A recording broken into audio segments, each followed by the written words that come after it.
et du Fils et du Saint-Esprit. Amen. Frères et sœurs en Christ, loué soit Jésus-Christ.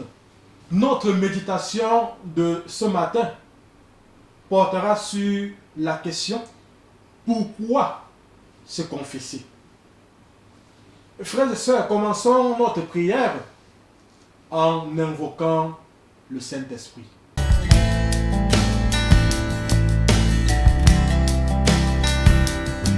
Pourquoi confesser nos péchés? Frères et sœurs, telle est la question que nous vous proposons de méditer ce matin. Pour cela, je nous invite à retourner à l'Écriture, à la Bible, en lisant le passage de 1 Jean 1, des versets 7 à 9. Le sang de Jésus nous purifie de tout péché.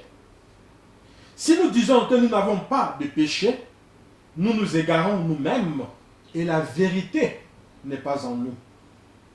Si nous confessons nos péchés, il est fidèle et juste. Il nous remettra les péchés et nous purifiera de toute injustice. Mes frères bien-aimés, ce passage de Saint Jean nous rappelle que nous sommes tous des pécheurs et que le sang de Jésus ne purifie nos péchés que lorsque nous les confessons. C'est-à-dire lorsque nous les reconnaissons ouvertement devant Dieu. Autrement dit, ce sang ne purifie nos péchés que lorsqu'ils sont amenés à la lumière, mieux lorsque nous nous convertissons. En réalité, lorsque les péchés sont confessés, ils disparaissent parce que c'est là que le sang de Jésus les purifie. Si malheureusement, nous ne les confessons pas, nous les conservons. Henri Lemay, ce laïc canadien qui sillonne le monde pour donner des enseignements sur la guérison, souligne à juste titre qu'une bonne confession, une confession honnête, brise mon aveuglement et dissipe la noirceur où habitent les esprits mauvais qui me contrôlent. Il y a une puissance, dit-il, à nommer les péchés. De nos jours, nous observons chez les chrétiens une forme de religiosité, de piété vidée de toute force. On assiste à la messe, on récite des tas de prières, on fait des tas de neuvaines, on fait des jeûnes, etc. Mais l'on reste tristement, malheureusement, ancré dans le péché. Il n'y a pas de conversion. Et pire encore, il n'y a pas de désir de conversion. Saint Paul, dans sa seconde lettre à Timothée, attirait déjà notre attention sur ces formes de religiosité, sur ces formes de piété qui tiennent plus à la sentimentalité et à l'affectivité qu'à une véritable relation personnelle avec Jésus-Christ. Relisons donc ce passage de 2 Timothée, chapitre 3, des versets 1 à 5. Sache que dans les derniers jours surviendront des moments difficiles.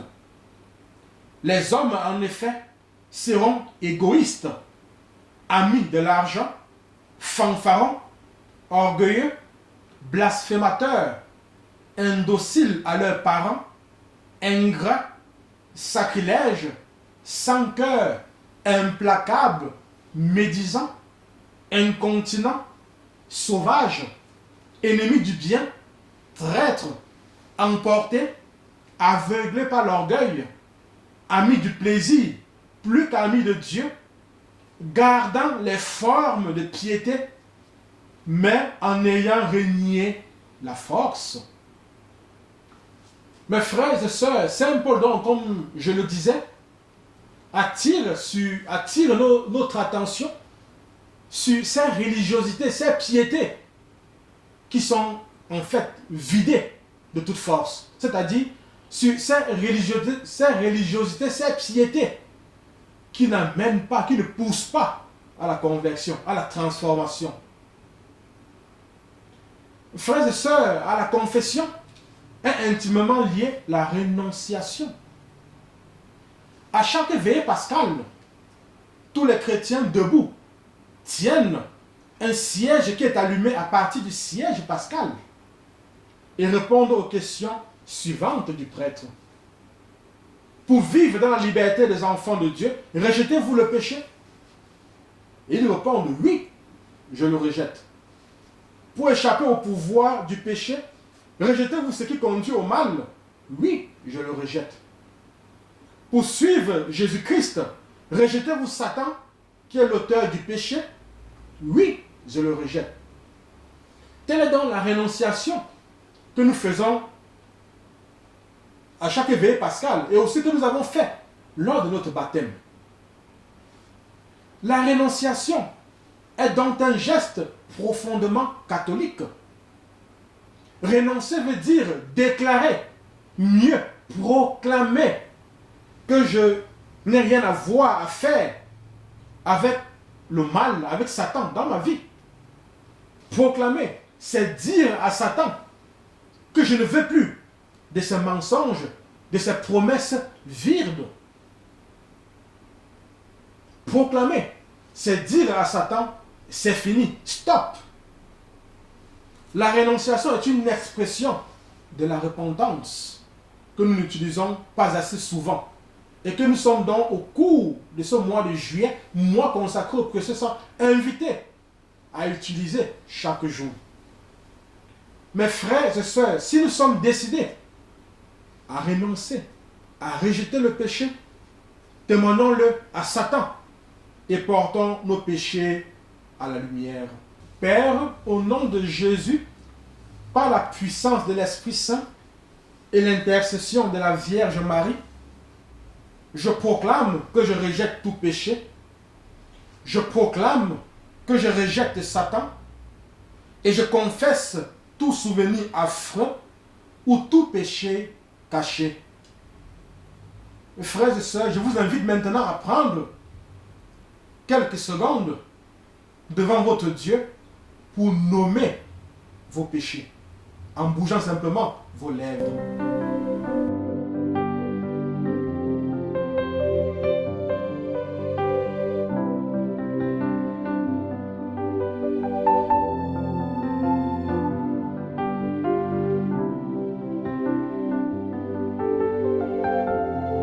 Ces péchés à la lumière de Jésus et à la purification de son sang.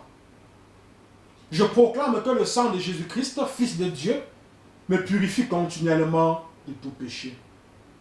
Je me recouvre de ce sang et proclame ma guérison, ma libération et ma délivrance. Je me recouvre de ce sang et proclame ma guérison, ma libération et ma délivrance. Je me recouvre de ce sang et proclame ma guérison, ma libération et ma délivrance. Amen. Mes frères, mes sœurs, merci de vous abonner sur nos plateformes YouTube et Facebook qui s'affichent au bas de l'écran. Merci d'inviter vos amis et connaissances à s'y abonner également afin de recevoir chaque jour les vidéos que nous vous proposons durant ce mois de juillet, mois consacré au très précieux sang de notre Seigneur et Sauveur. Le Seigneur soit avec vous. Que Dieu Tout-Puissant et Tout-Aimant vous bénisse. Lui qui est Père, lui qui est Fils et lui qui est Saint-Esprit. Amen.